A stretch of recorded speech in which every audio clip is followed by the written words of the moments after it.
আজকে আমরা লজিক শুরু করব। লজিকের একটা ইন্ট্রোডাকশন ক্লাস হবে আজকে শুধুমাত্র। লজিকের যে সিলেবাসটা, সেই সিলেবাসটা যদি দেখে এখানে দেখব, এই টপিক ওয়াইজ ধরে ধরে নেক্সট ডে থেকে শুরু হবে। তবে প্রথমে লজিক কি, মানে যুক্তিবিদ্যা কি, যুক্তিবিদ্যার মধ্যে আলোচনার বিষয়বস্তু কি কি আছে এবং কেন আমরা পড়বো, লজিকটা কখন কিভাবে তৈরি হলো, এই সমস্ত বিষয়গুলো লজিক সম্পর্কে, সাবজেক্টটা সম্পর্কে আজকে জানবো। কাল থেকে সিলেবাস শেষ করব। এখানে একদম পয়েন্ট ধরে ধরে একটা একটা করে ক্লাস হবে।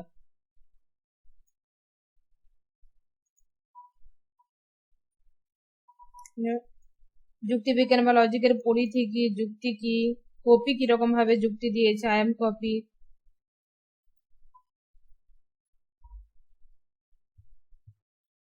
ডেফিনেশন কি, একে একে ধীরে ধীরে দেখবো। আচ্ছা, এখন মিক্সড করে ক্লাস নেব, কারণ হচ্ছে আপনাদেরকে দেখবেন যে আমি দিয়ে দিয়েছি ক্লাস রুটিনটা, ওই রুটিন অনুযায়ী শেষ করব। অতএব এই মাসের রুটিন হচ্ছে ইউনিট 1, ইউনিট বলবো না, এখানে গ্রুপ আছে। গ্রুপ 1 মানে হচ্ছে ইন্ডিয়ান এথিক্স না কি আছে, ইন্ডিয়ান ফিলসফি, গ্রুপ 1। আর রয়েছে লজিক এই মাসের মধ্যে। তো মিক্সড করে করব, একদিন রেকর্ড দেব আর একদিন লাইভ ক্লাস করাবো। এখন আমরা দেখব যে যুক্তিবিজ্ঞানের অর্থ কি, প্রকৃতি কি, প্রসার কি। এখানে যদি দেখি সিলেবাসে কিন্তু এইভাবে পয়েন্ট আউট করে এগুলো তোলা নেই, কিন্তু আমাদেরকে জানতে হবে লজিক পড়ার আগে এগুলো কি।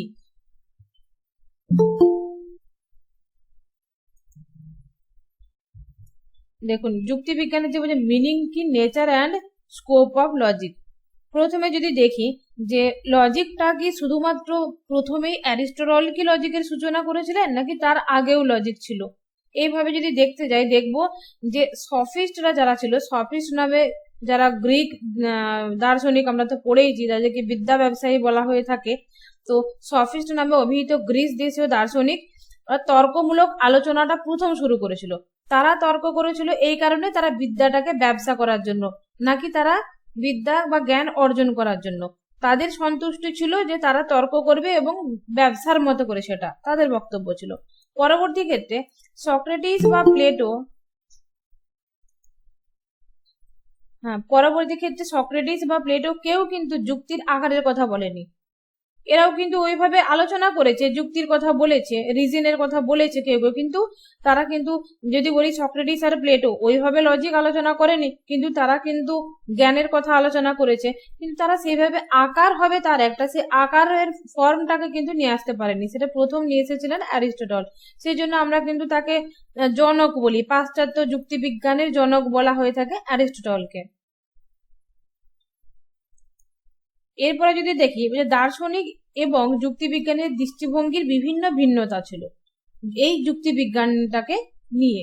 যেমন অ্যারিস্টটল এবং মধ্যযুগীয় তার্কিক সম্প্রদায়, তারা কি ছিল,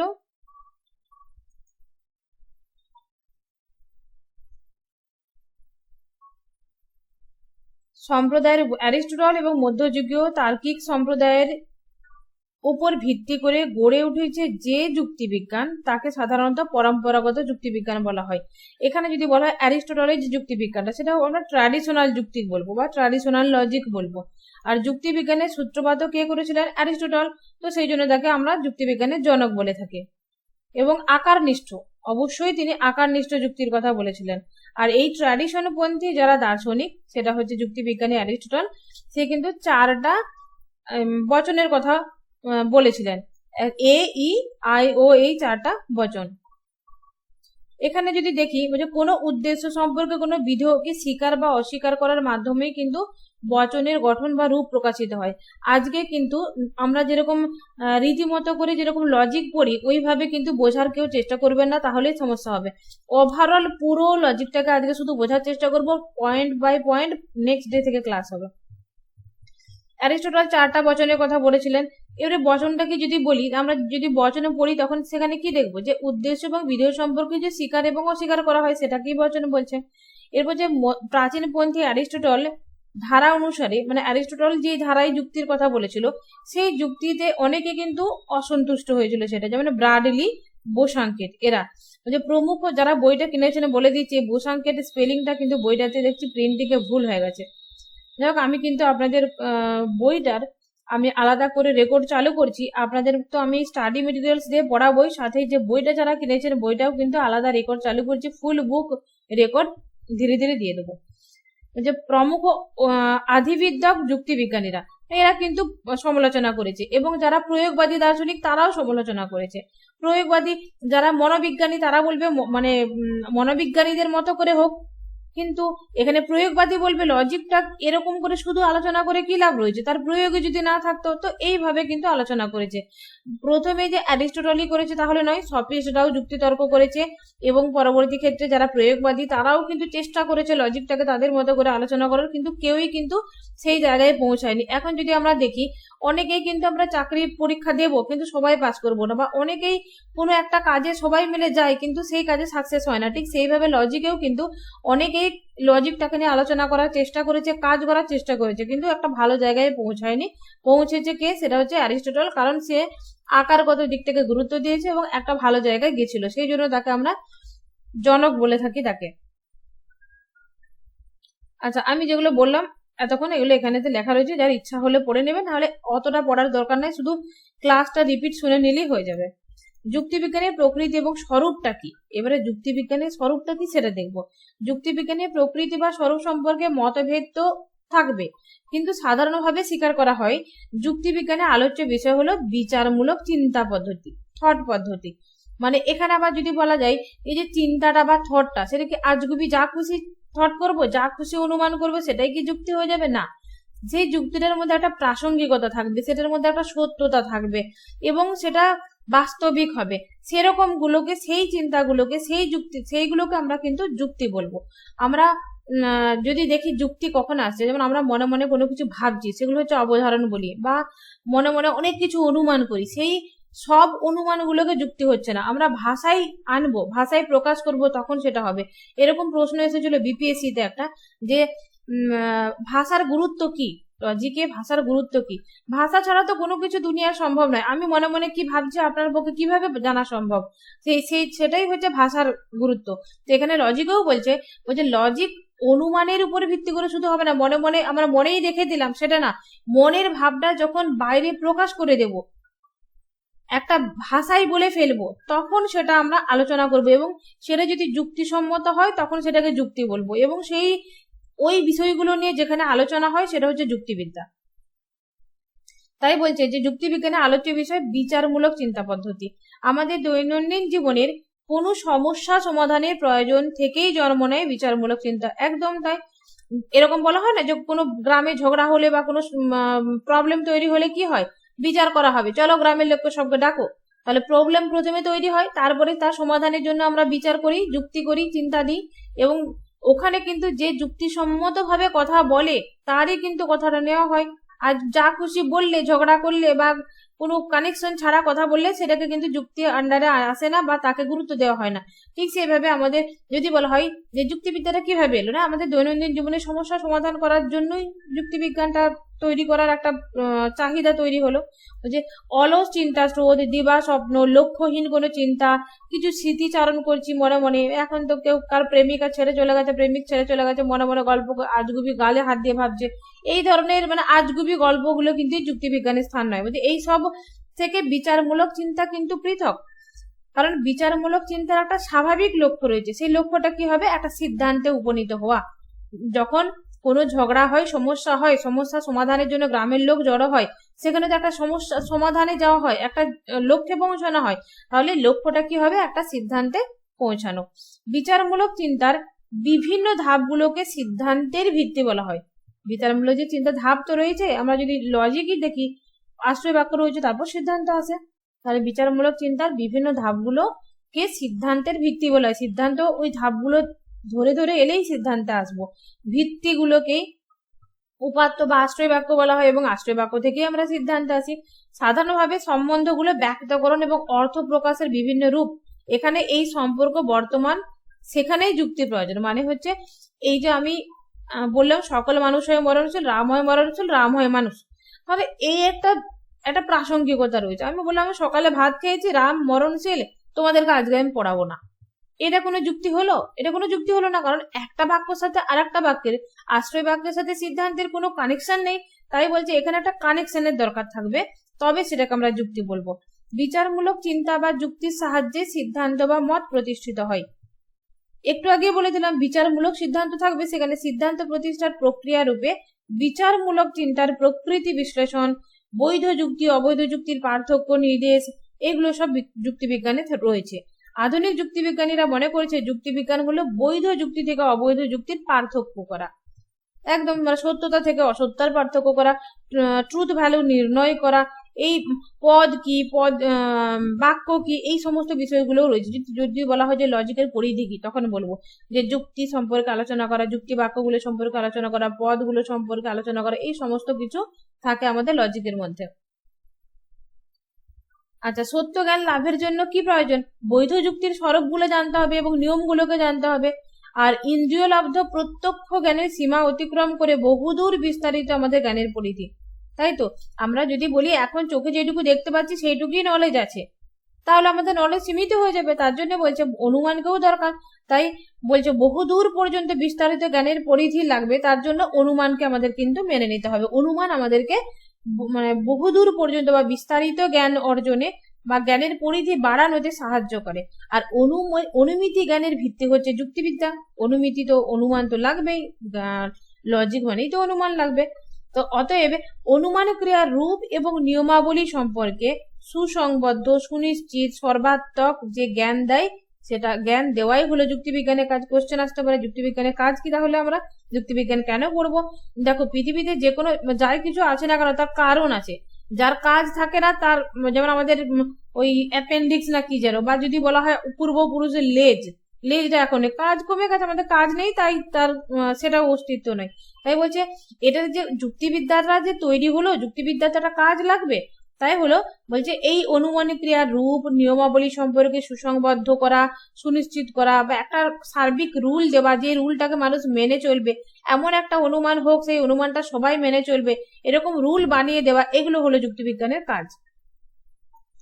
কোনো ব্যক্তি মানুষের যুক্তি বা চিন্তা যুক্তিবিদ্যার আলোচ্য বিষয় নয়। এবারে এখন আমি আমার মতো করে একটা যুক্তি দিয়ে দেবো, আপনি আপনার মতো করে দেবেন, এখানে যতজন রয়েছে ততজন আলাদা আলাদা করে এক একজনের মতো বলে দেবো, সেটা কিভাবে মানা হবে? মানা হবে না। তাহলে যুক্তিবিজ্ঞানের আলোচনা যেটা, সেটা যুক্তির সার্বিক বৈশিষ্ট্য, একটা সার্বিকতা থাকবে, যেই সার্বিকতাটা সবাই মেনটেন করবে।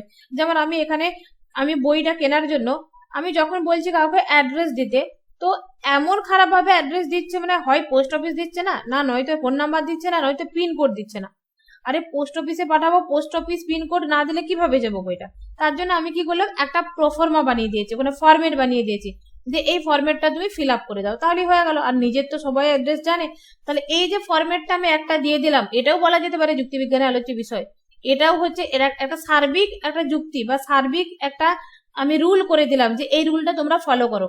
তাহলে দেখো এই যে রুলটা বানিয়ে দিলাম বলে তো অনেক সময় ওদেরও টাইম ওয়েস্ট হলো না, আমারও টাইম ওয়েস্ট হলো না। তাহলে যুক্তিবিদ্যা এটা কিন্তু বলে দিতে পারে এটা যুক্তিবিদ্যার কাজ, এইভাবে আমাদেরকে ব্যক্তি জীবনে কাজে লাগাতে হবে।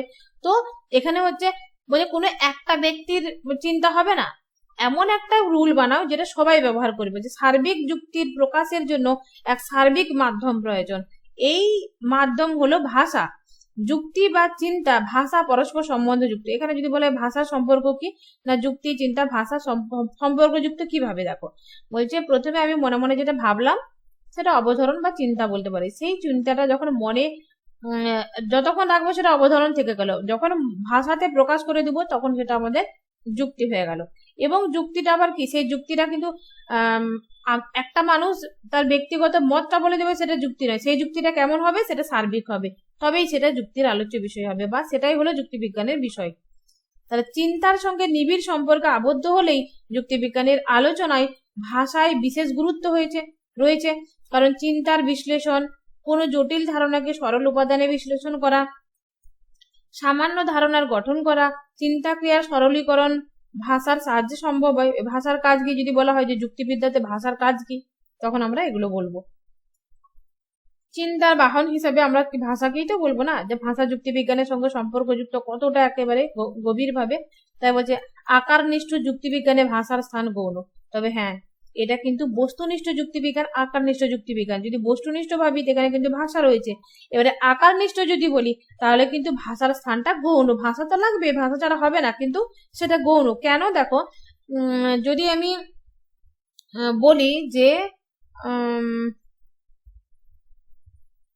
কি বলবো, মানে যে কোনো, আমি উদাহরণ পিছনে রেখেছি। আমি হলাম, আচ্ছা মুন্না হলো একজন ছেলে, ঠিক আছে।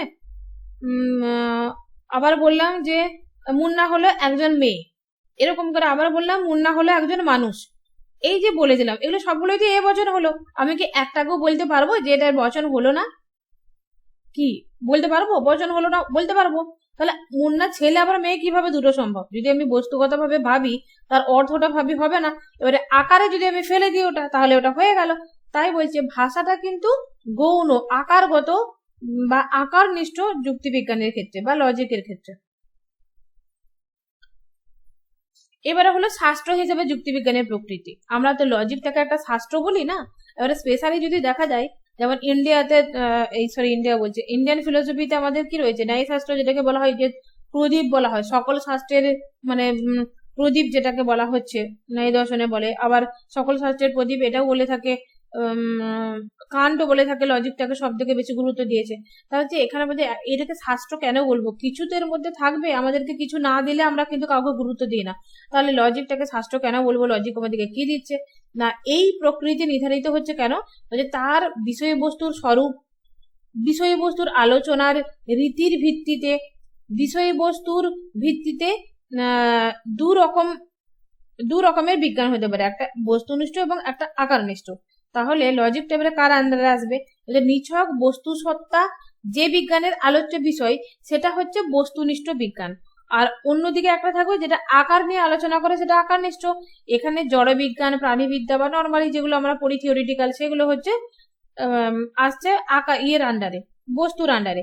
আর গণিত আসছে বা লজিকটাকেও আকারনিষ্ঠর আন্ডারে আনা হচ্ছে, তাহলে এগুলো হলো আকারনিষ্ঠ। এখানে হচ্ছে আলোচনার রীতি অনুসারে দেখতে গেলে যে বিজ্ঞানগুলিকে দুভাগে ভাগ করা হয়, একটা বস্তুনিষ্ঠ, আকারনিষ্ঠ বলেই দিলাম এখানে।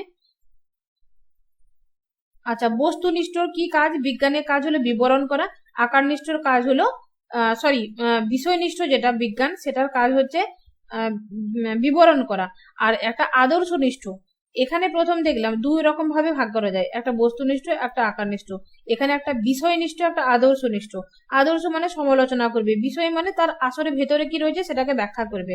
আর আদর্শ মানে কি? আদর্শ মানে এথিক্সে আছে। এথিক্স মানে কি? তোমার কি করা উচিত, কি করা উচিত নয়, এই মোরালিটি, এইগুলো থাকে। তাই হচ্ছে বিষয়নিষ্ঠ মানে হচ্ছে ওই সমালোচনা করবে সেখানে। তাহলে যুক্তিবিজ্ঞানের আদর্শনিষ্ঠ বৈশিষ্ট্যের প্রতি ইতিমধ্যে ইঙ্গিত করা হয়েছে। এটা আদর্শনিষ্ঠ কেন, আকারনিষ্ঠ কেন? কারণ আকার নিয়ে আলোচনা করে। তাহলে যে বিশিষ্ট স্বভাবের রীতিতে, কোনো একটা রীতি থাকবে, অবলম্বন করে আমাদের চিন্তা স্রোত আবর্তিত হয়, তাকে চিন্তার আকার বলা হয়। এখনই বললাম যে আমি একটা আকার দিয়ে দিয়েছি, মনে মনে ভেবেছিলাম যে এরকম আমার অ্যাড্রেস গুলো লাগবে, তাহলে একটা মনে ভেবে সে আকারটাকে আমি দিয়ে দিলাম। তাহলে চিন্তা ভেবেছি, চিন্তা করেছি, তারপরে সে আকার দিয়েছি, ওই আকারটাকে সবাই ফলো করছে। তাহলে এটাই হচ্ছে তোমার যুক্তিবিজ্ঞান। নানাবিধ বস্তুর চিন্তার মধ্যে যে সার্বিক এবং সাধারণ ধর্ম, তাকেই বলে চিন্তার আকার। আর যুক্তিবিজ্ঞান এই আকার নিয়ে আলোচনা করে, তাহলে যুক্তিবিজ্ঞানকে আকারনিষ্ঠ আমরা বিজ্ঞান বলবো। আচ্ছা, এখানে যে বৈধ যুক্তি বা চিন্তার লক্ষ্য হলো সত্য জ্ঞান। আরো একটা জিনিস আলোচনা করা হবে এখানেতে, যে যুক্তিবিজ্ঞানকে আদর্শনিষ্ঠ বিজ্ঞান রূপেও চিহ্নিত করা যায়। এরও কোশ্চেন আসবে যে যুক্তিবিজ্ঞান তাহলে কি হলো? বস্তুনিষ্ঠ হবে, আদর্শনিষ্ঠ হবে, কি হবে? আকারনিষ্ঠ হবে নাকি বস্তুনিষ্ঠ হবে? তাহলে যুক্তিবিজ্ঞান আদর্শনিষ্ঠ হচ্ছে, যুক্তিবিজ্ঞান আকার যুক্তও হচ্ছে। আকার যুক্ত কেন সেটা বলে দিলাম, আদর্শ যুক্ত কেন সেটাও বলতে হবে। কারণ এখানে হচ্ছে আদর্শনিষ্ঠ বিজ্ঞান, এই কারণেই বলবো যুক্তিবিজ্ঞানকে বা যুক্তিবিদ্যাকে, কারণ এখানে বৈধ যুক্তি বা চিন্তার লক্ষ্য হলো সত্য জ্ঞান বা আদর্শের আলোকে, একটা আদর্শের আলোকে চলে।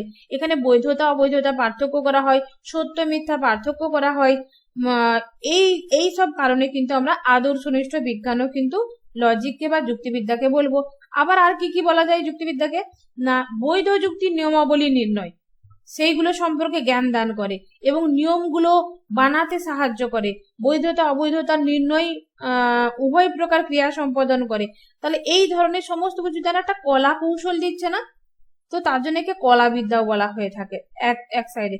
আবার বলছে প্রয়োগ ধর্মের ভিত্তিতে আমি যুক্তিবিদ্যাকে ব্যবহারিক বিজ্ঞানে বলবো। দেখো এখনই কিন্তু আমি প্রয়োগ করেছি, আমি একটা লজিকের স্টুডেন্ট, অথবা আমি লজিক্যালি ভেবেছি যে এরকম ভাবে আমি অ্যাড্রেসটা যদি চাই একটা ফরম্যাট দিয়ে দিই তাহলে সুন্দর চলে আসবে, তাহলে এখানে আমি কিন্তু লজিকটাকে আমি প্রয়োগও করে দিলাম বাস্তব জীবনে। আমার ব্যক্তিগত একটা মত বলি একটু এই টপিক থেকে বাইরে, আমাদের প্রত্যেকটা যারা দর্শনের স্টুডেন্ট, আমাদের উচিত যে আমাদের দর্শনটাকে শুধুমাত্র বইয়ের মধ্যে সীমাবদ্ধ না রেখে প্র্যাকটিক্যাল জীবনে ব্যবহার করা। ভারতীয় দর্শন তো স্পেশালি প্রচুর আছে, যেগুলো আমরা যদি পড়ি এবং সেইগুলোকে যদি ফলো করি, এক একটা বিদ্যায় প্রত্যেকটা দর্শনে কিছু না কিছু শেখা রয়েছে, সেগুলো যদি ফলো করা হয় বা আমাদের জীবনে প্রয়োগ করা হয়, জীবনের তো আধা সমস্যার সমাধান হয়ে যাবে এমনি এমনি প্রচেষ্টা ছাড়াই। আচ্ছা, এবারে আমরা যাব যুক্তি বিজ্ঞান, যুক্তি ও তার প্রকৃতি, অবরোহ আরোহ। আমরা কিন্তু এখানে পয়েন্ট আমি করেছি, তা বলে অবরোহ আরোহর ভেতরে গিয়ে আমি পড়বো না, আজকে ওভারঅল বলে দেবো পুরো লজিকটা। তাহলে এখানে হচ্ছে আর্গুমেন্ট, এগুলো তো আমরা জানি, যুক্তি হচ্ছে আর্গুমেন্ট, প্রপোজিশন হলো বচন, টার্ম হলো পদ, এগুলোকে জানতে হবে, ইংলিশ ওয়ার্ড গুলো জানা উচিত, আমরা টিচার হবো। তাহলে যুক্তি বিজ্ঞান হলো যুক্তি ও তার প্রকৃতি, অবরোহ আরোহ, এইসব বিষয়গুলো কি কি আছে দেখবো। যুক্তি বিজ্ঞানের প্রসঙ্গ কোথা থেকে কেন হলো, আরো ভেতরে ঢুকে একটু ডিপলি পড়বো। লজিক বা যুক্তি বিজ্ঞান একটি অতি প্রাচীন সব শাস্ত্র। অনেক গ্রিক দার্শনিক অ্যারিস্টটলকে কিন্তু লজিকের শাস্ত্রের জনক বলে। আরো যদি দেখি ভারতীয় দর্শনে কিন্তু অনুরূপ ভাবে আর একটা শাস্ত্র গড়ে উঠেছে, সেটা হচ্ছে ন্যায়শাস্ত্র, তর্কশাস্ত্র বা যুক্তিশাস্ত্র বলা হয়। আবার এই লজিকের বাংলা প্রতিশব্দ হচ্ছে তর্কবিদ্যা, যুক্তিবিদ্যা, যুক্তিবিজ্ঞান, এই কথাগুলো আমরা ব্যবহার করে থাকি। তর্কশাস্ত্রের গুরুত্ব উল্লেখ করতে গেলে যদি দেখি, এই যে এটা একটু বললাম যে অন্নং ভট্ট কি বলেছে, প্রদীপ ও সর্বশাস্ত্রানাং, অর্থাৎ তর্ক বিজ্ঞান হলো সকল শাস্ত্রের প্রদীপ, কতটা গুরুত্ব দিচ্ছে। ইমানুয়েল কান্ট বলেছে যে লজিক হলো বা যুক্তিবিজ্ঞান হলো সকল বিজ্ঞানের একটা প্রবেশদ্বার। তাহলে যুক্তিবিজ্ঞান আমাদের চিন্তাবৃত্তিকে উন্নত করে এবং আমাদের বাস্তবিক জীবনে প্রচুর হেল্প করে। যুক্তিবিজ্ঞানের সংজ্ঞা যদি বলি, ডেফিনেশন কি দেব যুক্তিবিজ্ঞানের, না যুক্তিবিদ্যা হলো তর্ক বা যুক্তি সম্পর্কিত বৈজ্ঞানিক আলোচনা এবং অনুসন্ধান। যুক্তি সম্পর্কিত বৈজ্ঞানিক আলোচনা, কারণ এই বৈজ্ঞানিক ওয়ার্ডটা কেন ইউজ করা হচ্ছে, আমি এখনই যা খুশি তর্ক করতে পারি, যা খুশি বলতে শুরু করে দিলাম ক্লাসের মধ্যে, যেটার সাথে কোনো প্রসঙ্গই নেই, আমাদের ক্লাসের সম্পর্কই নেই, তাহলে সেটা কিন্তু হবে না। তাই বলছে সেটা বৈজ্ঞানিক একটা আলোচনা হবে বা তার্কিক বা রিজনেবল আলোচনা হবে, সেটা হচ্ছে যুক্তিবিজ্ঞান। মানুষ বুদ্ধিমান চিন্তাশীল জীব, চিন্তার পরিণাম হলো জ্ঞান, জ্ঞান লাভের বিভিন্ন পদ্ধতি বা প্রক্রিয়া রয়েছে, তার হলো একটা হচ্ছে অনুমান। আর একটা প্রশ্ন, আমরা যুক্তিকে কি অনুমান বলবো? যেই অর্থে অনুমান আমরা পড়ি নাই দর্শনে, না ওই অর্থ কিন্তু অনুমান বলবো না। দেখো এখন পড়লে বুঝতে পারবে যে কথাটার অর্থ হলো পশ্চাৎ, মান কথার অর্থ হলো জ্ঞান লাভের উপায়। তাহলে অনুমান মানে কি হলো, পশ্চাৎ বা পরবর্তী জ্ঞান লাভের উপায়। কারণ পরবর্তী কার পরবর্তী? প্রত্যক্ষের পরবর্তী। আমরা প্রথমে কোনো কিছু দেখি, তারপর তার সাক্ষাৎ অনুভব হয়। তাহলে অনুমানের কি কাজ হলো, প্রথমে দেখা হয়, দেখার পরে আমরা যখন অনুমান করে নিই। যদি বলা হয় যে কি অ্যারিস্টটলের প্লেটোর গুরুর কি নাম? সক্রেটিস। প্লেটোর গুরুর নাম সক্রেটিস, আর সক্রেটিস একজন গ্রিক দার্শনিক। তাহলে এরকম করে বলে দিতে পারি দুটো বাক্যকে একসঙ্গে অনুমান করে যে সক্রেটিস হন একজন গ্রিক দার্শনিক, তাহলে এটা অনুমান হয়ে গেল। তাহলে এভাবে কি হচ্ছে, আমাদের নলেজটা বৃদ্ধি পাচ্ছে। তা হচ্ছে এই অনুমানের কি গুরুত্ব বোঝা গেল, আর অনুমানের সাথে কিন্তু আমাদের সম্পর্ক থাকবে ইয়েতে, লজিকে। ইন্দ্রিয়কে আশ্রয় করে জ্ঞান লাভের যে প্রক্রিয়া সেটা প্রত্যক্ষ, অপরপক্ষে একটা জ্ঞান লাভের পর তাকে আশ্রয় করে দ্বিতীয় একটা জ্ঞান লাভের প্রক্রিয়া হলো অনুমান। তাহলে দিন যায় রাত্রি আসে, এটা সত্য, আমরা প্রত্যক্ষে জানি, কিন্তু পৃথিবীর জাহান্নিক গতি, বার্ষিক গতি, এরকম অনেক উদাহরণ দিলে দেওয়াই যাবে, লম্বা চড়া অত উদাহরণে যাচ্ছে না। এই যে আহান্নিক গতি, বার্ষিক গতি ওটা দেখতে পায় না, কিন্তু আমরা অনুমান করে নিই। তাহলে এটা হচ্ছে অনুমান হলো জ্ঞান লাভের একটা প্রক্রিয়া হল, এই যে প্রক্রিয়া সেটা প্রকৃষ্ট ক্রিয়া হবে, এবং যে ক্রিয়া কি হবে, একটা অনুশাসনে চলতে হবে। যদি কোনো কিছু দেখবে, কারো যদি ঘরে যদি একটা অনুশাসন থাকে, একটা রুল থাকে, সেই ঘরে কিন্তু ঝামেলা কম হয়, সেই ঘরে অশান্তি কম হয়। যেমন আমাদের বাড়ির জন্য আমি স্পেশালি বলছি, আমাদের বাড়িতে যদি আমি রাস্তায় বের হই, আমি এবং আমার বড় দাদা যদি বের হই, আমার বড় দাদা যা ডিসিশন নেবে সেখানে আমি কথাই বলবো না, ইভেন পয়সাও এক টাকা বার করবো না, চুপচাপ থাকবো। সে যেভাবে আমাকে পরিচালনা করবে আমি সেভাবেই করবো। আবার আমার ছোট দাদা যখন বড় দাদার সাথে যখন বেরিয়েছে দেখেছি বড় দাদা অ্যাক্টিভ হয়ে যায়, তখন ছোট দাদা প্যাসিভ হয়ে যায়। আর আমার সাথে যদি আমার ভাইজি বেরিয়ে যায়, ভাইপো বেরিয়ে যায়, তাহলে তখন তারা প্যাসিভ হয়ে যায়, আমি অ্যাক্টিভ হয়ে যাই। তাহলে এই যে একটা রুল, একটা ফ্যামিলিতে কিছু রুল থাকে, বা এইভাবে যদি আমরা বাস্তব জীবনেও কিছু রুল ফলো করি, তাহলে সেটা কিন্তু সেই অনুশাসনে যদি চলা হয়, তাহলে সেটার মধ্যে একটা সৌন্দর্যতা আছে এবং সেটা সুফল থাকে, তার কুফল থাকে না। সেখানে অনুমানের ক্ষেত্রেও ওই যে একই সম্ভাবনা রয়েছে। ঠিক ঠিক নিয়ম যদি অনুমান করি, আমরা যদি অনুমান করে একটা এমন রুল করে নিই যে রুলটাকে ফলো করা হয়, তাহলে একটা সুস্পষ্ট জ্ঞান হবে, টাইম কম হবে, আমাদের ব্যক্তি জীবনে অনেক হেল্প হবে। যেমন আমি উদাহরণ একটাই জিনিস বারবার বলছি যে আমি এই প্রোফর্মাটা বানিয়ে নিলাম, সেরকম আপনারাও আপনাদের মতো করে অনেক কিছু করে নেবেন। তাহলে এইগুলো হচ্ছে প্রয়োগ হয় লজিকে। বলছে এই অনুমানের নিয়মগুলো সম্পর্কে আমাদের সুস্পষ্ট জ্ঞান থাকা প্রয়োজন। তর্কবিদ্যা সেই প্রয়োজন মেটাতে আমাদের সাহায্য করে। তর্কবিদ্যার কাজ হলো সেই সমস্ত নিয়মের সন্ধান দেওয়া যেগুলো অনুসরণ করে চললে একটা যথার্থ অনুমান সম্ভব, আর যেগুলো লঙ্ঘিত করলে অযথার্থ হবে। তাহলে কি হলো, বৈধতা অবৈধতা, সত্যতা মিথ্যত্ব এখান থেকে আমরা বের করতে পারি এইভাবে। একই সাথে কোনো একটা অনুমান যথার্থ নিয়মে গঠিত হয়েছে কিনা, বা তাকে কোনো নিয়ম লঙ্ঘিত হয়ে গেছে কিনা, এইগুলো চিনার যে উপায়, মানে রুল দেয় না, রুল দেয়, তাহলে ওগুলো চিনার উপায়টাও তর্কশাস্ত্র দেয়। যে হ্যাঁ এই রুলগুলো আমি দিলাম, এবারে তুমি বাস্তব জীবনে যা খুশি মানে হজবরল করে রয়েছে তুমি সেগুলো গুছিয়ে নাও, এই রুলগুলোকে ফলো করে করে গুছিয়ে নাও। এরকম যদি আপনাদের ব্যক্তি জীবনে কিছু রুল রাখেন বা কিছু তৈরি করে নিন এথিক্স, তো এই মানুষটা এরকম হতে পারে, মানে একটা সৎ মানুষের বৈশিষ্ট্য, একটা অসৎ মানুষের বৈশিষ্ট্য, একটা সিস্টেমেটিক রয়েছে। তাহলে আপনি যদি ওই ফরম্যাটে যদি কোনো মানুষকে ফেলেন যে এর মধ্যে এই গুণটা রয়েছে, এর মধ্যে এই গুণটা রয়েছে, এর মধ্যে এটা পজিটিভ, এর মধ্যে এটা নেগেটিভ, তাহলে কোনো মানুষকে জাজ করাও কিন্তু সম্ভব ওইভাবে।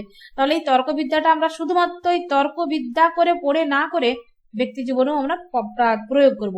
এবারে হলো অ্যারিস্টটল তার মতো করে কিছু বলে দিয়ে চলে গেছে, কিন্তু আমরা ব্যক্তি জীবনে লজিকটাকে বাড়াবো আরো। প্রত্যেকটা সাবজেক্ট যদি দেখা হয়, অতীতে যেমন ছিল এখনো কিন্তু তার ব্রাঞ্চ হচ্ছে, তার বাড়ছে, সেরকম ভাবে লজিকের উপর কাজ হচ্ছে না। আমাদের উচিত লজিকের উপর কাজ করা। আচ্ছা, নেক্সট হচ্ছে তর্কবিদ্যার রিসার্চে চলে গেছিলাম একটু অন্য ট্র্যাকে আমাদের সিলেবাস থেকে। ঠিক আছে, এখানে আসি। আচ্ছা, কারো কোনো সাউন্ডে কোনো সমস্যা হচ্ছে না তো? সবার শোনা যাচ্ছে তো?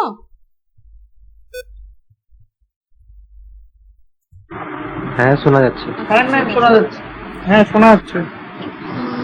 তর্কবিদ্যার মিউট করে দিন। তর্কবিদ্যার এই যে বিবরণ দেওয়া হচ্ছে, বলছে ইংরাজির লজিক, এটাকে জানতে হবে। লজিক শব্দটার একটা অর্থ রয়েছে, লজিক শব্দটা কোথা থেকে এসেছে সেটা জানতে হবে। লজিক শব্দটা এসেছে লজিকে অর্থাৎ লোজস থেকে, যার অর্থ হলো যুক্তি প্রক্রিয়া অথবা ভাষার অন্তর্গত যৌক্তিক একটা শব্দ। তাহলে শব্দতাত্ত্বিক বিশ্লেষণের দিক থেকে যদি দেখি, শব্দটাকে যদি ভেঙে বলি, তাহলে অর্থটা দাঁড়ায় যে তর্কবিজ্ঞান হলো ভাষায় ব্যক্ত যৌক্তিক চিন্তা সম্পর্কিত আলোচনা। ভাষায় ব্যক্ত যৌক্তিক চিন্তা সম্পর্কিত আলোচনা। Logic is the science of reasoning thought. যে কোনো যুক্তি প্রক্রিয়াই হলো চিন্তন প্রক্রিয়া। বলতে পারি এটা আসতে পারে যে সমস্ত চিন্তনে কি যুক্তি? নো, সমস্ত চিন্তন যুক্তি হতে পারে না, সমস্ত থট কিন্তু যুক্তি হবে না, কিন্তু সমস্ত যুক্তি চিন্তা হবে। কারণ যেই থট গুলো সিস্টেমেটিক ওয়েতে থাকে বা ঠিক থাকে সেটাকে যুক্তি বলি, কিন্তু সেই জন্য বলবো যুক্তিগুলো থট, কিন্তু থটগুলো যুক্তি নয়। এরপর আসছে, এটা কোশ্চেন আসতে পারে, আসেও অনেক সময়, তাই বলে দিলাম। চিন্তা কোনো না কোনো ব্যক্তি মনে জন্ম নেয়, সেই চিন্তা ভাষায় ব্যক্ত হলে তখন সেটা সকলের জানার উপায় হয়ে যায়। তাই বলছে যা বিজ্ঞানের আলোচ্য বিষয় তা সকলের জানার বিষয় হওয়া উচিত। তাই তর্কবিদ্যা ব্যক্তি মনে অবস্থিত অপ্রকাশিত অনুমান প্রক্রিয়া নিয়ে আলোচনা করে না। একটু আগে এটাই বলছিলাম যে আমরা মনে মনে যেটা ভাবছি, অনুমান করছি, বা যেটা আমাদের মনের বাইরে প্রকাশ হচ্ছে না, সেটা কিন্তু তর্কবিদ্যা সেটা নিয়ে আলোচনা করে না। আচ্ছা, আমি এখন মনে মনে ভাবছি এখানে কার নাম বলবো, জনি রাগ করে ওর নামটা মনে আছে, যাই হোক মিস্টার এ এরকম বলে দিলাম, ঠিক আছে। আমি এখন মনে মনে ভাবছি, তাকে প্রচুর উল্টো পাল্টা তাকে নিয়ে আমি ভাবছি, অনেকগুলো আমি গালি দিয়ে দিলাম, অনেকগুলো ভালো প্রশংসা করে দিলাম। আচ্ছা, কেউ বলতে পারবেন এটা কে কি বলছে? সেই জন্য বলছে লজিকটা হচ্ছে সেটা যে মনে মনে তুমি কি ভাবছো তার কোনো ভ্যালু নেই। মনে মনে ভাবছি যে আমি একে ওই কি বলে নেটটা কার কিনি যেন আমরা, লোকটার নাম কি, মোটু ভাই, মোটুর বিয়ে হলো না কদিন আগে, নেটের খুব দাম বাড়িয়ে দিচ্ছে। হ্যাঁ, আম্বানিকে কিনে ফেলবো। আমি এখন মনে মনে ভাবছি আম্বানিকে কিনে ফেলবো। তাহলে এই মনে মনে ভাবাটার কি কোনো গুরুত্ব আছে? মুখে বলে দিলাম, তখন আম্বানির কাছে মনে মনে ভাবছি আম্বানি আমাকে কিন্তু সম্মান করবে, খুব কিছু করবে। এবারে মুখে যখন বলে দেবো তোকে আমি কিনে নেবো মোটা ভাই, তখন কিন্তু মোটা ভাই আমাকে মার দেবে। তাহলে যে তর্কবিদ্যা তখন হবে যখন সেটা প্রকাশ হবে, মনের ভেতরে থাকলে তার কোনো গুরুত্ব নেই। তাহলে আলোচ্য বিষয়টা কি হলো? ভাষায় ব্যক্ত অনুমান এবং যুক্তি বা তর্ক।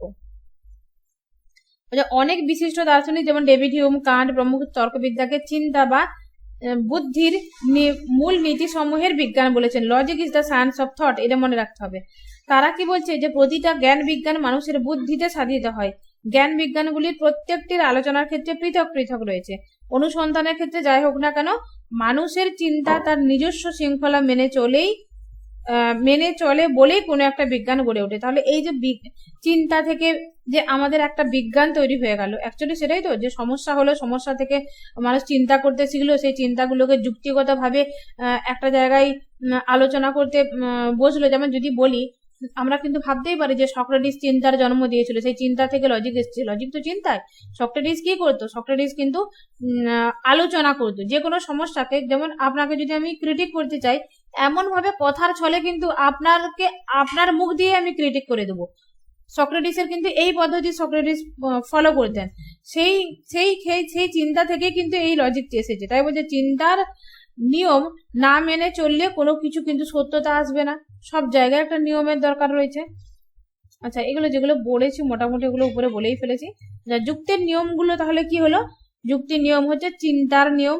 এগুলো হয়তো ঠিক, কিন্তু মানুষের চিন্তা কেবল যুক্তির মধ্যে সীমাবদ্ধ নয়। এই কারণে সংজ্ঞাটিকে অতি ব্যাপক বলা যেতে পারে। তবে এখানটায় আমি পড়ার জন্য, জ্ঞান অর্জনের জন্য এগুলো অ্যাড করে রেখেছি। এখানটা না পড়লেও হলো। এতটা পর্যন্ত যতটা পড়েছি ততটা অবশ্যই আমাদের মনে রাখতে হবে, এবং পরীক্ষাতে আসতেই পারে। কারণ এখন যা কঠিন লেভেলের মানে কম্পিটিশন এত হার্ড হয়েছে, তো এখান থেকে কোশ্চেন আসতেই পারে। যেমন বিপিএসসি তে কিন্তু আগের বারে এসেছিল, মানে এই আমার এই পিডিএফটা থেকে 3-4টা কোশ্চেন এসেছিল লজিক থেকে। আধুনিক যুক্তিবিজ্ঞানী আই.এম. কপি দাবি করেছে যে তর্কবিদ্যার সংজ্ঞাটা যুক্তিযুক্ত নয়, মানে উপরে যেটা দিয়েছিল। সে কি বলবে,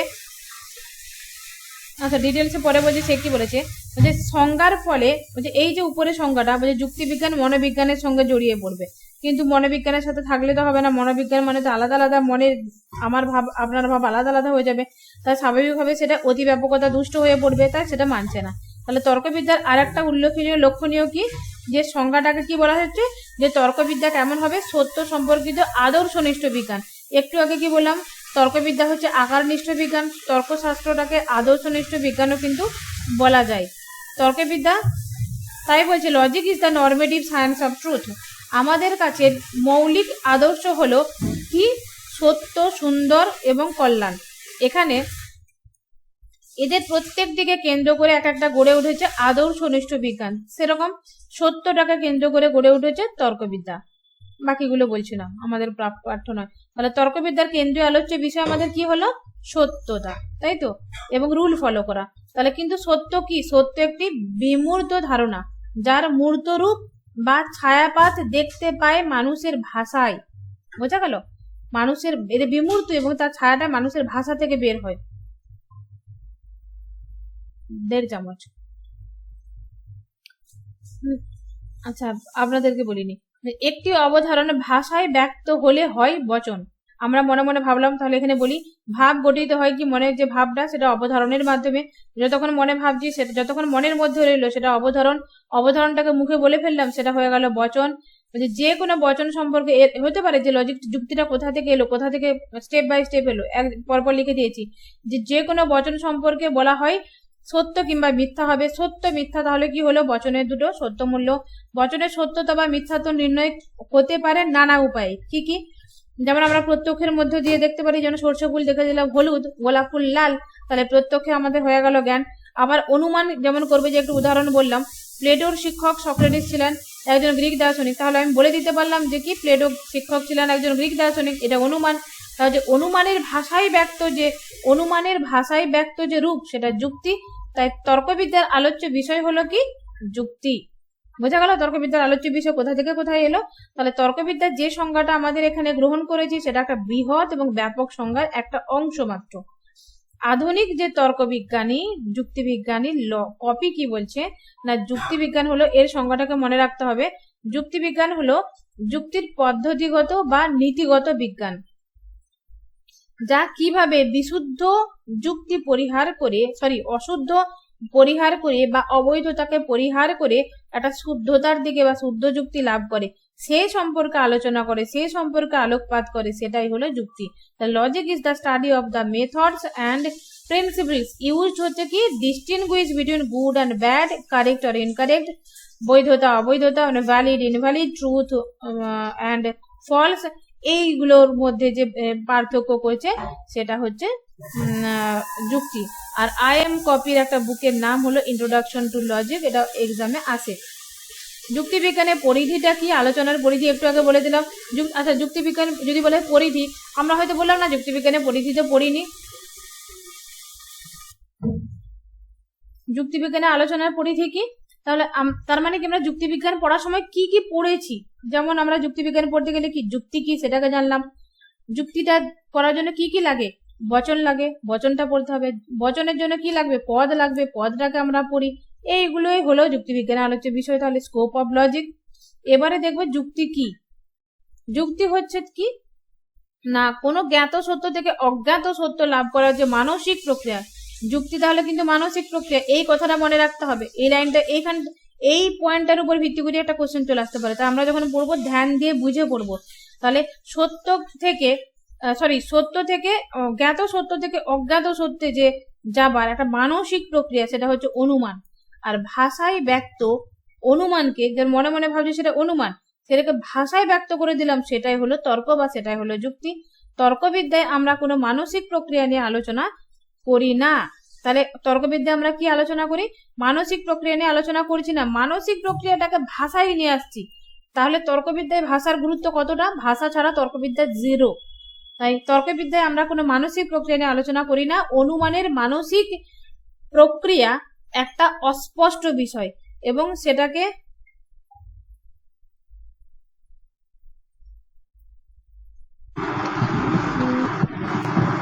মিউট করে দিন, প্রচুর শব্দ আসছে। আচ্ছা, হ্যাঁ, লজিক আর আর্গুমেন্ট, মানে এটা একটা প্রচুর মানে কঠিন প্রশ্ন উত্তর দেওয়া। লজিক বলতে আমরা যদি দেখি লজিক শাস্ত্র, হ্যাঁ, তখন একটা লজিক, ওটা একটা শাস্ত্র হয়ে গেল। আর্গুমেন্টটাকে যদি দেখি, আর্গুমেন্টটা হচ্ছে যেমন 2-3টে বচন, প্রপোজিশন, মানে বচন, প্রপোজিশন নিয়ে হচ্ছে একটা আর্গুমেন্ট হলো। এবারে যদি দেখি আর্গুমেন্ট মানে যেগুলো আলোচনা করি সেটাই তো লজিকেরই বিষয়, লজিক্যালি আর্গুমেন্ট করো এরকম বলা হয় না। তো আর্গুমেন্টটা হচ্ছে লজিকের একটা পার্ট। তো লজিক আর আর্গুমেন্ট দুটোকে আমি সিমিলার ভাবছি না।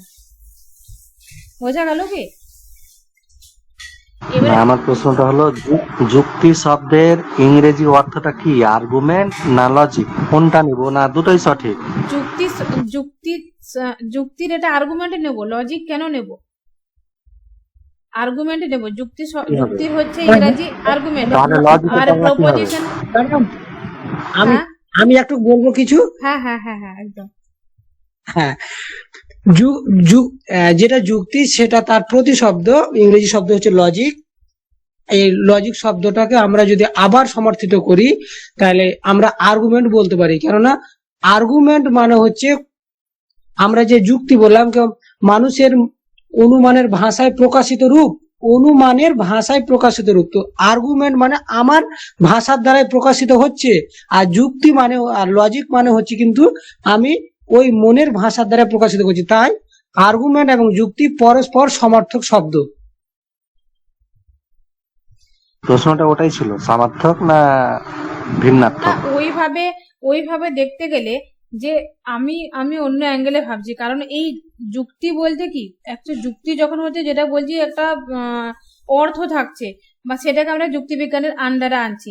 আর এইভাবে একটা যদি শুধুমাত্র ইংরাজির বাংলা করি বা বাংলার ইংরাজি করি, সেখানে যুক্তি হচ্ছে আর্গুমেন্ট হলো, লজিকটাকে যুক্তি শাস্ত্র আমরা বলি, কিন্তু এই যে যুক্তি যেই অর্থে পড়ি আমরা সেই অর্থে ওইভাবে যায় না। এমনি নর্মালি ভাবলে কিন্তু একটা সাধারণ অর্থ থাকে, কি বলবো, যেমন বলা যায় সামান্য। সামান্য কথাটা আমরা যখন লজিক ইয়েতে পড়ি, ফিলোসফিতে পড়ি, সামান্য মানে কি? সামান্য মানে আমরা সাধারণ, ইউনিভার্সাল। হ্যাঁ সামান্য মানে ইউনিভার্সাল, কিন্তু আমরা আবার এখানে সামান্য মানে আমরা অন্য অর্থে অন্যভাবেও ভাবি।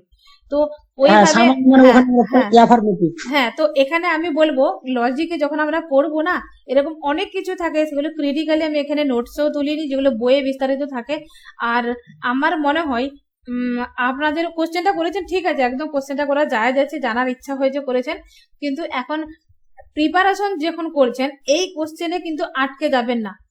এই ভুলটা আমি নিজে করেছি ব্যক্তি জীবনে, কারণ প্রথম যখন পড়তে শুরু করেছিলাম নেটের জন্য, আমি তো আগে তো নেটেই পড়েছি, তখন তো এসএসসির গন্ধ ছিল না।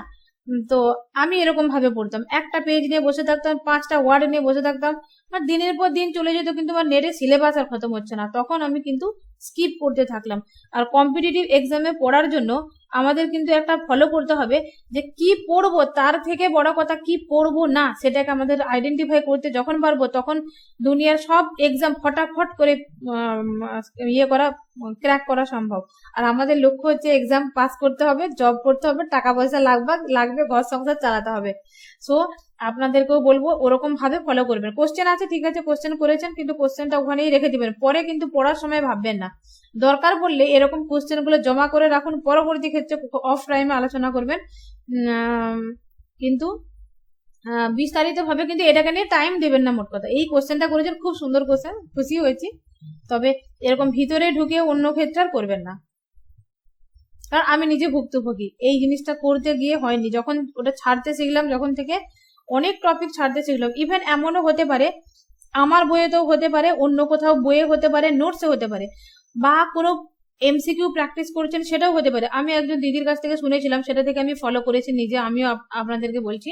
হতে পারে কোনো এমসিকিউ প্র্যাকটিস করছেন, একটা এমসিকিউ উত্তর আসছে না, বুঝতে পারছেন না উত্তরটা, বা যেই বইটাতে আছে হতে পারে ভুল হয়েছে।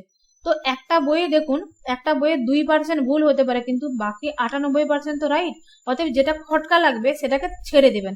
ওই লাইনটা ছেড়ে দিলে যে মানে বিরাট কিছু ক্ষতি হবে সেটা মানে নয়, সেটা আমার বইয়ে হোক, অন্য কারো বইয়ে হোক, নোটসে হোক। তো এই জিনিসটা মানে জীবনে কিছু পেতে গেলে কিছু ছাড়তে হয়, বা ত্যাগ করলে কিছু পেতে হয়, তো এইটা কিন্তু এখানে কাজে লাগাবেন। যে কোশ্চেনটা করেছিলেন আমি জানি না, অন্যভাবে নিচ্ছেন না তো কথাগুলো, আমার অন্যভাবে মাইন্ডে নেবেন না, কিন্তু আমি ভালোর জন্য বলছি। না, আমি জানার জন্য বললাম প্রশ্ন। একদম আমার একদম যেটা ঠিক। মনে হচ্ছে যে হ্যাঁ হ্যাঁ, এটা তো একদম একটা লজিক্যালি প্রশ্ন, আমার বা কোশ্চেনটা যায় যেটা আমার আগে উত্তরটা আমার আগেই বলে দেওয়া উচিত ছিল, যেটা ঠিক আছে। আমার যেটা মনে হচ্ছে যে লজিকটা একটা পুরো মানে একটা মানে কোম্পানি, আর আর্গুমেন্টটা হলো একটা জাস্ট ব্রাঞ্চ। হ্যাঁ ঠিক ওটা আছে, বাবা, এগুলো বাচ্চা বাচ্চা মনে এগুলো সব হচ্ছে আমার। বাচ্চা কাচ্চা, ইয়েস। না না, এখানে তো না, তো এখানে তো ওইভাবে আসবে না এই কথাগুলো। আমি বলছি এখানে থেমে যান প্লিজ, এটা নিয়ে বেশি বিস্তারিত আলোচনা করার কিছু নেই, এটা কোশ্চেনে আসবে না।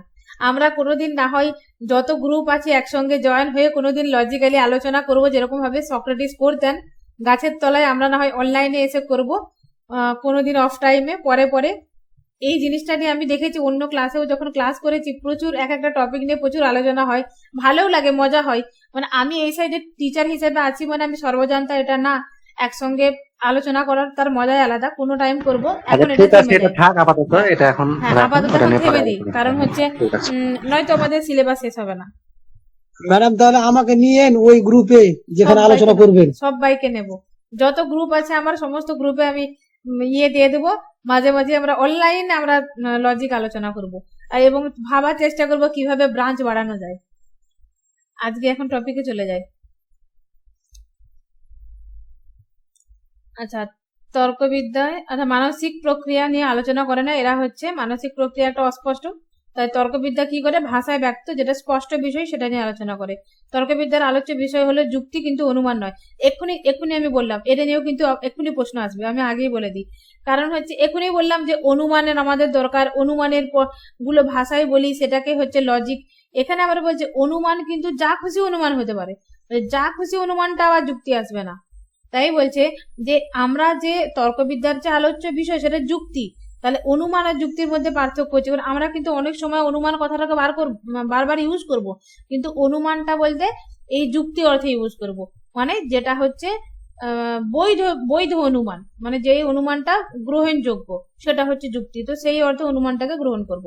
তা হচ্ছে তর্কবিদ্যার আলোচনায় অনেক সময় অনুমান কথাটা আছে, যেটা বলেই দিয়েছি। তাই অনুমান এবং যুক্তি সমার্থক শব্দ হিসেবে আমরা কিন্তু এখানে দেখব। যুক্তি কি বলছে, যুক্তি বা তর্ক হলো একটা বচন সমষ্টি, যার পক্ষে কমপক্ষে দুটো বচন থাকে, একটা সিদ্ধান্ত থাকে, মানে যেটা একটা আশ্রয় বাক্য থাকবে, সিদ্ধান্ত একটা এবং তার আশ্রয় বাক্য এক বা একের অধিকও থাকতে পারে। যে কোনো যুক্তির সিদ্ধান্ত একটি মাত্র বচন হবে, সিদ্ধান্ত একটি বচন হবে, কিন্তু আশ্রয় বাক্য একাধিক হতে পারে। যুক্তির অন্তর্গত বচন সমূহের মধ্যে বিশেষ এক প্রকার সম্বন্ধ থাকবে। যেমন বললাম যে আমি এখনো ক্লাস নিচ্ছি, আমি আমি এখনো ক্লাস নিচ্ছি, গোলাপ ফুলটা সুন্দর, বাংলার গরুর রচনা লিখো, তিনটে বলে দিলাম, কোনো হলো না। তাই সিস্টেমেটিক হতে হবে আমার। যেমন হচ্ছে রাম হয় মরণশীল, রাম হয় মানুষ, রাম হয় সকল মরণশীল হয় মানুষ। তাহলে এরকম করে একটা তার সিকোয়েন্স রয়েছে। তাহলে ঠিক একই কারণে যে কোনো প্রকার অসংলগ্ন বচনকে কিন্তু যুক্তি বলা যাবে না। যুক্তির সিদ্ধান্ত হবে সেই বচন যার সত্যতা আশ্রয় বচন বা বচনগুলির সত্যতার উপর নির্ভর করবে। এখনই বললাম যে আশ্রয় বাক্যগুলোর যেটা বলবে তার সাথে সেই সিদ্ধান্তের একটা সম্পর্ক থাকবে এবং তার সত্যতার সাথে তার সিদ্ধান্তের সত্যতার সম্পর্ক থাকবে। অপরপক্ষে আশ্রয় বচন বা বচনগুলির যে সত্যতা সেটা আবার সিদ্ধান্তের সত্যতাকে সমর্থন জানাবে, মানে সিদ্ধান্তও আশ্রয় বাক্যকে সমর্থন করবে, আশ্রয় বাক্য সিদ্ধান্তকে সমর্থন করবে। যেমন এখানে 2-4টে উদাহরণ দিয়েছি, এগুলো বিস্তারিত আর বলছি না কারণ আপনারা সবাই জানেন। এটা হলো অবরোহ অনুমানের বৈশিষ্ট্য এই উদাহরণ, আর এটা হচ্ছে আরোহ অনুমানের বৈশিষ্ট্য উদাহরণ। এখানে যেটা বলছিলাম যে আকার এবং বস্তুর মধ্যে পার্থক্য, বস্তুনিষ্ঠ তো থাকবে, কিন্তু কোনো কোনো সময় থাকে যেমন বস্তুগত মিনিংটা আলাদা হয় কিন্তু আকারগত ভাবে সত্য হতে পারে। যেমন এখানে সমস্ত কাক হয় কালো, সিদ্ধান্তটা সম্ভাব্য সত্য হয়ে গেল। কিভাবে হলো এখানে বলি, যে সকল কাক হয় কালো এই কথাটা বলি, কিন্তু কোনো কোনো সময় এটা কিন্তু সত্য, যদি বচন দেখি সেটা সত্য, আকারগত ফর্মটা সত্য। বাট আমরা তো এটাও দেখতে পারি যে কোনো কোনো জায়গাতে কাক সাদাও হয়, তাহলে কি হয়ে যাবে, তখন সেটা সম্ভাব্য সত্য হয়ে যাবে। এবং সরাসরি যদি আমি দেখে বার করে নিতে পারি তাহলে সেটা মিথ্যা হয়ে যেতে পারে। তাই বলছে যেটা আমরা মুখে বলি সেটা কিন্তু আকারগত এবং বস্তুগতের মধ্যে পার্থক্য থাকবে। আচ্ছা, এরপরে আজকে এতটাই পড়ানো হলো। নেক্সট ডে আমরা একবারে সিলেবাসটা ধরে ধরে পড়াবো। এখানে ফর্ম অফ আর্গুমেন্ট এখানে এইভাবে যাব না, আর ওটা নেটের সিলেবাসের উপরে বানানো ছিল। এখানে যে সিলেবাসটা রয়েছে সিলেবাসটাকে ধরে ধরে পয়েন্ট করে করে পড়বো এবং তার সাথে এমসিকিউ প্র্যাকটিস করবো। কোথায় গেল সিলেবাস? এখানে কিন্তু যেটা সিলেবাসটা দিয়েছিল সিলেবাসটা ভুল দিয়েছিল, এটাকে দেখে ফলো করবে। আচ্ছা, এটাতে এমএসসি সিলেবাসটা আমার কাছে আছে, এমএসসি আর এসএসসি তো প্রায় সমান। তো আপনাদের কাছে কারো কাছে কি আছে একদম এক্সাক্ট এসএসসির সিলেবাস? ওটাই সিলেবাস ম্যাম, যেটা আপনি হাতে করেছেন ওটাই, categorical proposition and classification, quality, quantity and the distribution, এটাই। এটাতে এমএসসি থেকে নিয়েছি, বিন্দু মাত্র পার্থক্য নেই না? না, পার্থক্য নেই, এই যে শুধুমাত্র ওটা লেখাটি ভুল, সোশ্যাল এন্ড পলিটিক্যাল ফিলোসফি, এটা হবে না, এটা শুধু লজিক হবে। হ্যাঁ, ভুল হয়ে গেছে, এটা লজিক হবে, এটা সোশ্যাল পলিটিক্যাল ফিলোসফি, উল্টো হয়ে গেছে। ঠিক আছে, নেক্সট ডে এখানে একটা একটা করে পয়েন্ট ধরে ধরে ক্লাস করব। আর ইন্ডিয়ান ফিলোসফিটা আমি রেকর্ড দিয়ে দিচ্ছি, কারণ আমার মনে হয় ইন্ডিয়ান ফিলোসফিতে আপনারা সবাই স্ট্রং। কি বলেন আপনারা? আমি ভেবেছি সপ্তাহে 3 দিন আপনাদেরকে রেকর্ড দেব আর সপ্তাহে 3 দিন লাইভ করাবো। এখন এরকম করছি। এবারে যদি এক্সামের ডেট হঠাৎ করে দিয়ে দেয় তখন আমি দরকার পড়লে দিনে 3-4টা করে ক্লাস দেবো, কোনো রেকর্ড একটা করে রেকর্ড লাইভ দেব আর হয়তো 1 বা 2 করে রেকর্ড দিয়ে দেবো। আর এখন এরকম নিয়মেই চলুক। আর আমার সাথে সাথে আমি চাইবো এখানে যারা যারা পড়ছেন সবাইকে আমার রিকোয়েস্ট, আমার সাথে সাথে সিলেবাস শেষের সাথে সাথে যেন আপনাদেরও হয়ে যায়। আমি পিছনের ক্লাস থেকে কোশ্চেন করতে পারি আজকে?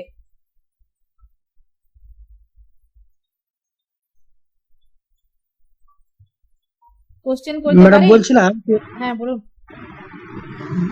হ্যাঁ বলছিলাম কি যে এই বুধবারের দিন রেকর্ডিং ক্লাস দিলে ভালো হবে, মানে লাইভ ক্লাসটা নিলে একটু সমস্যা আমার।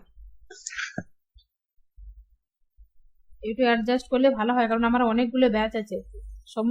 সবাইকে টাইমিং দিয়ে দিয়েছি, প্রথম দিনে বলতে হতো, কারণ এই একজনের সমস্যা মেটাতে যেয়ে না আমি সমস্যায় পড়ে যাই। না আপনি শুধুমাত্র বুধবারটা মানে একটু করেন আর দেখেন ব্যাপারটা। বাকিদের কি মত? বাকিদের আমাদের কোনো সমস্যা সমস্যা নেই। নেই তো? তাহলে ঠিক আছে, কি আমি আছে, সমস্যা কিছু চেষ্টা নেই। করবো, তাহলে চেষ্টা করবো। একটু খালি বুধবারটা চেঞ্জ করলেই হয়ে যাবে আমার। ম্যাম শুক্রবারটা হলো তো? এরকম করে প্রত্যেকটা বার সমস্যা চলে আসবে। শুক্রবারে কি কোন টাইমে করতে হবে?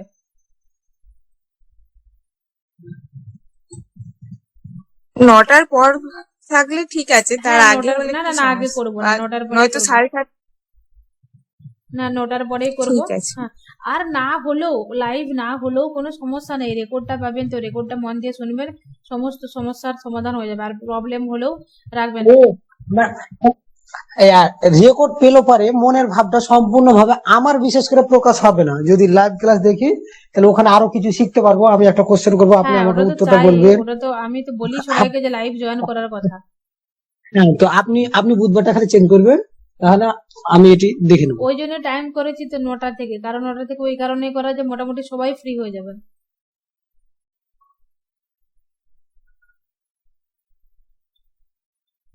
ঠিক আছে, তাহলে আমি চেষ্টা ম্যাম করলাম।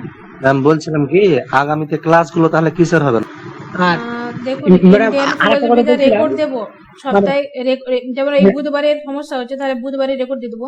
মানে এক সপ্তাহে 3 দিন রেকর্ড ক্লাস দেবো ইন্ডিয়ান ফিলোসফি থেকে, আর সপ্তাহে 3 দিন লাইভ ক্লাস করাবো লজিক থেকে, মানে একদিন ছেড়ে ম্যাডাম ছেড়ে। আর একটা কথা বলছিলাম। হ্যাঁ বলুন। বলছিলাম যে ধরে নেন যে আমাদের বৃহস্পতিবার আছে, তো বৃহস্পতিবার দিন সকালে না তো বলে দিবেন কে, বা তার আগা দিন কে আজকের ক্লাসের টপিক এটা, তাহলে আমরা আর একটু পরে স্ট্রং হব। আচ্ছা আচ্ছা, একদম একদম বলে দেবো।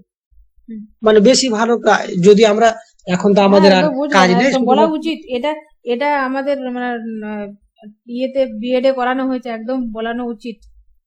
হ্যাঁ মানে ধরে নেন আপনি কজালিটি পড়াবেন আর অ্যারিস্টটল আপনি বলে দিলেন কি অ্যারিস্টটলের পুরো সিলেবাসটা আজকে একদম শেষ করবো, তখন আমরা ওইভাবে প্রিপারেশন তৈরি হয়ে থাকবো। এবার আপনি আরেকটা টপিক বলা ছিল বিষয়। হ্যাঁ বুঝলাম আপনার কথা, আমি একটা বিষয় বলা ছিল। আমি ইন্ডিয়ান ফিলোসফিটা দিয়ে দিয়েছি, আপনাদের ক্লাস দিচ্ছি রেকর্ডগুলো কিন্তু আমি মানে আশা করছি আপনারা ঠিক মতো ক্লাসগুলো করছেন। তবে রেকর্ডগুলো যেদিন দেয়া কমপ্লিট হয়ে যাবে, আমি কিন্তু এরকম হতে পারে মাঝে যে কোনো টাইম কোনো একটা দর্শনের এমসিকিউ নিয়ে ক্লাস করাবো লাইভ, বা আমি ইউটিউবেতেও লাইভ করব, সেখানেও কিন্তু আপনারা জয়েন হবেন, সবাইকে বলছি। আর যখন পুরো কমপ্লিট হয়ে যাবে ইন্ডিয়ান ফিলোসফি, পুরো ইন্ডিয়ান ফিলোসফিটা নিয়ে 100 নম্বরের এমসিকিউ হবে প্র্যাকটিসে। তবে হ্যাঁ, আমি কিছু ক্লাস একদম অনলাইন যেরকম মক টেস্ট হয় মক টেস্টের মতো করে দেবো। আর যেহেতু অফলাইন এক্সাম হবে, আমি সাজেস্ট করব আপনাদেরকে, যদি বলেন আমি একটা প্রোফর্মা মানে ফরম্যাট বানিয়েও দেবো, যে যেরকম করে আমরা অফলাইনে এক্সাম দিই না, গোল গোল করে ওরকম লেখা থাকে, তো ওই রকম ভাবে একটা পেজ আপনারা কতগুলো 50টা 100টা মতো বাড়িতে প্রিন্ট করে রেখে নেবেন। ঠিক আছে, তো আমি যখন যখন কোশ্চেন দেবো, এখানে 60টা কোশ্চেন হবে না এসএসসিতে, 60টা বলেছি। তো আমি তাহলে চেষ্টা করব 60টা করেই কোশ্চেন দেওয়ার। হ্যাঁ, তো 60টা করে কোশ্চেন আমি দিয়ে দেবো, অনলি কোশ্চেন পিডিএফ। ওই কোশ্চেনটাকে দেখে ও একদম টাইম বেঁধে, যে যখন যেই টাইমে এক্সাম দিতে বসবেন, যতটা টাইম থাকবে ততটা টাইমের 5 মিনিট আগে কমপ্লিট করার চেষ্টা করবেন। দিয়ে পরীক্ষা দিয়ে অফলাইন কার কত হচ্ছে মার্কসটা দেখে আমাকে বলবেন এত এত মার্কস হলো। আর অ্যাক্টিভলি সববার কিন্তু আমি চেক করব, এবং যে কোনো দিন কাউকে বলবো যে আপনার অ্যান্সার শিটটা আমাকে পাঠান, আমি চেক করব। তো এইভাবে কিন্তু এমসিকিউটাও প্র্যাকটিস করতে হবে, কারণ আমি লিঙ্ক তো দিয়েই দিতে পারি, আমার কাছে 20-22টা 30টা 25টা লিঙ্ক রেডি হয়ে রয়েছে, লিঙ্কও দেবো ধীরে ধীরে, কিন্তু অফলাইনটাও প্র্যাকটিস করবেন।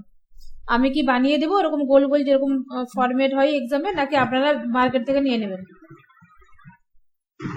না, আপনি বানিয়ে দেবেন, সেভাবে ভালো হবে। ঠিক আছে, তাহলে আমি বানিয়ে দেবো, বানি- সেগুলো আপনারা বাড়িতে 50-100টা প্রিন্ট করে নেবেন।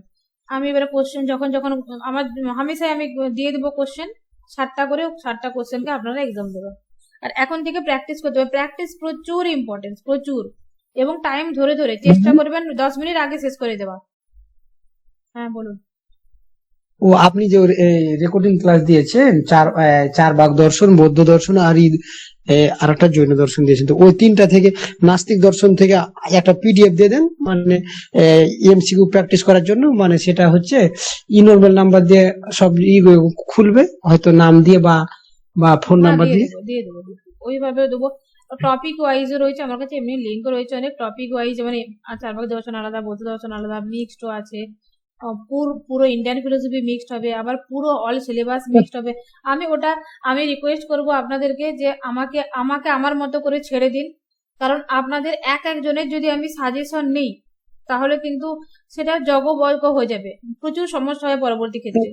তো আমাকে আমার মতো না, ছেড়ে দিন, আমার আপনার যেটা ক্ষেত্রে। ভালো, হ্যাঁ আপনার যেটা ভালো সেটাই করবেন, তো শুধুমাত্র বুধবারের দিন চেঞ্জ ঠিক করবেন। আছে, ওটা করে নেবো, কিন্তু এই পড়ানোটা কোনটা কবে হ্যাঁ। পড়াবো বা কিভাবে আমার উপর ছেড়ে দিন, কারণ আপনাদের থেকে আমার বেশি চিন্তা।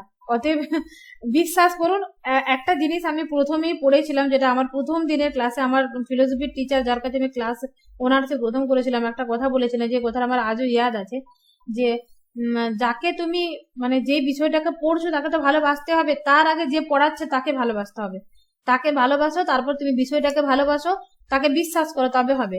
যেমন আমরা, আচ্ছা কোন দর্শনে পড়েছি যে প্রথমে বিশ্বাস করো তারপরে তোমার জ্ঞান হবে? পুরোনো যারা আছো, জনি উত্তর দাও, নাহলে মার। সঙ্গীতা, প্রথমে এটা ওয়েস্টার্ন ফিলোসফি থেকে এটাও বলে দিলাম, এটা কাজ রইলো, আমি আনসারটা ওয়েট করব আপনাদের মুখে শোনার কথা, না হলে আমি নেক্সট ডে বলে দেবো। আর একটা বিষয়, গ্রুপের মধ্যে না এমসিকিউ দেবেন না, আমি দিতে বলেছিলাম, কিন্তু ওটাতে অনেক সমস্যা হয়, মানে ইনফরমেটিভ নোটিশ গুলো বাইরে চলে যায়। তো আপনাদের যেগুলো যেগুলো সমস্যা, সেইগুলোকে যেরকম করে মানে টাইপিং করে গ্রুপে দিচ্ছেন, ঠিক সেরকম ভাবে টাইপ করে 10 দিনের কোশ্চেন একসাথে জড়ো করে দিন, জড়ো করে আমাকে পাঠিয়ে দিন, বা আমি বলে দেবো, যখন বলবো যে কার কার কোশ্চেন আছে গ্রুপে সেন্ড করুন, সেই দিন সেই কোশ্চেন গুলোকে আমি নিয়ে একসঙ্গে জড়ো করে একটা পিডিএফ বানিয়ে দিয়ে দেবো, দরকার পড়লে আমি পিডিএফটা পড়িয়ে দেবো 10 দিন ছাড়া। এটা কি বেস্ট হবে না? কারণ গ্রুপের মধ্যে একটা প্রচুর বিশৃঙ্খলা তৈরি হয়ে যায়। ঠিক আছে? হ্যাঁ ম্যাডাম, আমি কালকে জয়েন করলাম, মানে আগে রেকর্ডেড ভিডিও গুলো তো মানে আমার নেই, টেলিগ্রামে আপনি দিলে নেই? একটু ভালো হতো। আপনি টেলিগ্রামে নেই? হ্যাঁ টেলিগ্রামে কালকে জয়েন করলাম তো। কিছু নেই, আগের কিছু পাওয়া যাচ্ছে না? না, আগে কিছু পাওয়া যাচ্ছে না তো। ও, তাহলে ওই সেটিংটা চেঞ্জ করে দেবো, সমস্ত পেয়ে যাবেন ওখানে আগের গুলো। ঠিক আছে ঠিক আছে। ঠিক আছে, তাহলে এখানে শেষ করলাম।